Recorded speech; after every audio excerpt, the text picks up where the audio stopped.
Perhatikan bagaimana akumulasi pekerjaan seorang ibu yang sangat serius menghasilkan rezeki bukan hanya untuk dirinya, untuk anaknya, cucunya, cicitnya, dan berganti generasi sampai kita sekarang.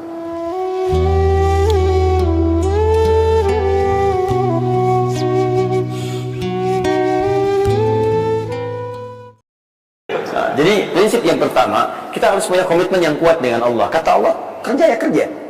Kata Allah, usaha ya usaha, jangan diam. Di usaha itu sepanjang keluar yang disebut usaha dari dalam tubuh kita, kaki melangkah, tangan bergerak gitu kan, kemudian mulut berbicara, bersuara, atau telunjuk menunjuk aja, ada usaha, rezeki turun.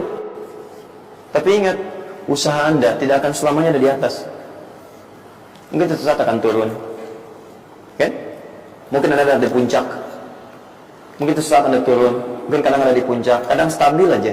Tapi kalau Anda melihat peluang, cepat kejar selama peluang itu baik. Itulah yang dimaksud kompetisi yang sehat. Ada paten kejar, ada tender, ikut tender dengan cara yang baik, cara yang normal, ikut. Kalaupun bukan rezeki Anda, nggak ada masalah. Saya kasih rahasia besarnya. Sepanjang Anda betul-betul ikhtiar dilakukan karena Allah, maka perhatikan baik-baik.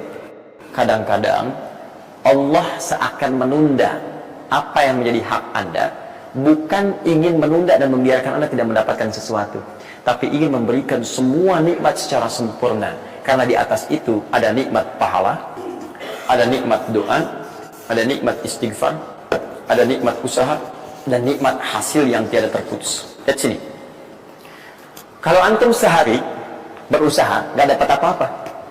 Memang, mohon maaf, hasilnya belum dapat diraih, belum dilihat tuh. Tapi bukankah pada saat itu doa antum akan bertambah? Bukankah malamnya salatnya nambah? Tahajud? Bukankah di situ kadang-kadang kita istighfar, ya Allah? Teman-teman, bukankah istighfar menggugurkan dosa? Bukankah berdoa menambah harapan, mengakumulasikan sesuatu? Bukankah tahajud menambah pahala lagi? Kadang-kadang yang diinginkan oleh Allah pertama kali bukan dunia dulu. Ketika Allah mencintai seorang hamba, Dia akan berikan pahala akhirat dulu. Karena dunia itu sifatnya sementara. Hei fulan, kamu kemana aja? Kemarin kamu jauh dari saya, baru sekarang kamu pikir dekat dengan saya. Saya nggak pengen kasih dunia dulu, dunia itu kecil. Kalaupun di seekor sayap samuk sebelahnya, sebelah sayap nyamuk ada dunia itu, ada nilainya, saya kasih buat kamu deh, nggak ada nilainya. Ya, karena itu saya ingin kamu akhirat sempurna dulu. Saya ampuni dulu dosa-dosa kamu yang kemarin.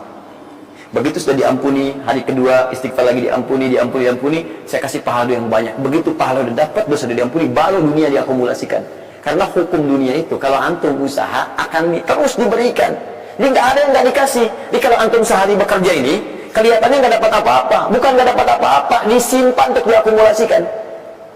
Nanti dosa antum tuh udah hilang, amalan udah banyak, antum dapat banyak. Kadang-kadang nggak sadar kalau saat dapat banyak itu sebetulnya itu hasil usaha antum sebelumnya. Tetapi begitu. Ya, jadi nggak ada yang nggak dapat apa-apa, semua akan dinilai. Sepanjang antum bergerak dikasih, dan antum nantinya hidup juga. Sampai ke hari itu kan masih hidup, bisa makan juga di hari itu, bisa beraktivitas juga, sehat juga dan sebagainya. Belum dapat apa. Makanya kata Nabi, yang hari itu ada makanan, dia orang kaya sebetulnya. Kalau besok masih ada lagi, kaya banget. Antum sampai sebulan masih ada cadangan. Jadi kenapa kita mesti berkeluh kesah? Dan belum tentu hidup juga sampai besok. Yang itu mau ngumpulin apa?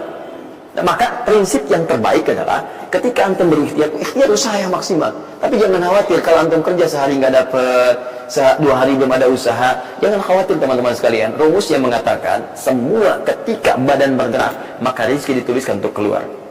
Tapi kadang-kadang ada yang Allah inginkan lebih besar dari apa yang Anda harapkan.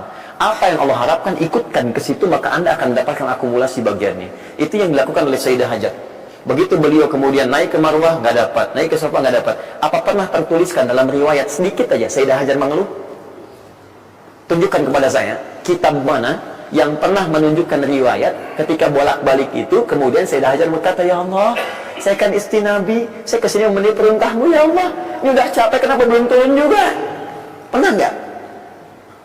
Kedua, ketiga, keempat, kelima, sampai ke yang ketujuh. Begitu sampai di Marwah, baru kemudian diakumulasikanlah itu. Apa yang terjadi?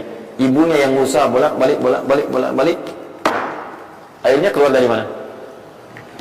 Anaknya, kakinya kemudian menghentak lagi. Tiba-tiba keluar air dari situ. Pertanyaan saya, ibu yang lebih tahu di belakang. Kan kalau anak itu sedang haus, pasti tangan kakinya bergerak kan? Kenapa saat pertama disimpan bergerak, airnya keluar? Sudah 7 kali bolak-balik, baru air keluar. Saya akan lihat riwayatnya. Pada hentakan itu, ketika 7 kali ibunya bolak-balik, malaikat mengepakkan sayapnya. Itu yang menghantam air dan keluar air. Malaikat yang ditugaskan Allah memberikan rezeki namanya Mikail. Itu ada di Quran surah kedua ayat ke-98. Ya, man kana aduwwan lillahi wa malaikatihi wa rusulihi wa jibril wa mikail. Mikail. Di antara tugas Mikail oleh Allah ditugaskan untuk memberikan rezeki. Yang paling menarik, perhatikan baik-baik. Begitu airnya keluar, ibunya sedang di marwah, sedang berdoa nih. Makanya kalau sa'i di sofa ngadep ke kiblat berdoa dulu, ke marwah ngadep ke kiblat berdoa dulu. Begitu sedang berdoa nyampe ke marwah yang ke-7, anaknya lebih kencang menangisnya. Ibunya mendengar suara nggak biasa, dikejar ke sini. Begitu kejar ada air. Apa kata ibunya? Lihat kalimatnya. Zam, zam, zam, zam. Ibunya tidak mengatakan ijma, tapi zam, zam, zam, zam. Zam itu artinya kumpul jangan berhenti, kumpul jangan berhenti, kumpul jangan berhenti. Sampai sekarang air itu tidak pernah berhenti. Perhatikan bagaimana akumulasi pekerjaan seorang ibu yang sangat serius menghasilkan rezeki bukan hanya untuk dirinya, untuk anaknya, cucunya, cicitnya, dan berganti generasi sampai kita sekarang. Kita aja ke zaman Nabi Muhammad, itu teman-teman sudah lewat 15 abad. Nabi Muhammad ke Nabi Ismail 29 generasi. Satu generasi bisa ribuan tahun. Nabi Muhammad ke Nabi Musa 2000 tahun, ke Nabi Isa 600 tahun. Sekarang ke Nabi Ismail 29 generasi. Muhammad bin Abdullah bin Abdul Muttalib bin Hashim bin Abdul Manaf bin Qusay bin Murrah bin Kilab bin Ka'ab bin Ghalib bin Fihir bin Malik bin Nadar bin Kinana bin Khuzaimah bin Mudrika bin Ilyas alaihissalam bin Nizar bin Mudar bin Ma'ad bin Adnan bin Adi bin Adli, ya, bin Muqawwam bin Nahur bin Tari bin Yarub bin Yasub bin Nabit bin Ismail alaihissalam. 29 generasi. Yang bisa mengulang 29 ini saya bebaskan paspornya untuk menghafal Quran di pekan depan. Silakan. Boleh, silakan. Tapi kalau salah satu tambah satu ayat. Jelas? Terakumulasi. Maka boleh jadi kita berusaha bekerja, sehari belum dapat, 2 hari dagang belum dapat, tenang. Begitu antum 3 hari, tiba-tiba dagangan diborong habis. Itu sebetulnya usaha antum yang sebelumnya. Tapi antum dapat bonus ampunan dosa, pahala, macam-macam. Maka jangan mengeluh. Dan jangan pernah antum sekali-kali, awas ya, awas, mengeluarkan kata-kata yang seakan-akan Allah menghentikan rezeki antum. Maka disitulah kesulitan paling sulit akan antum awali. Ya Allah, apa engkau nggak sayang dengan saya? Saya perlu usaha apa lagi? Kenapa belum diberikan juga? Dan sebagainya.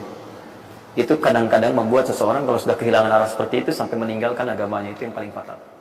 Paham ya?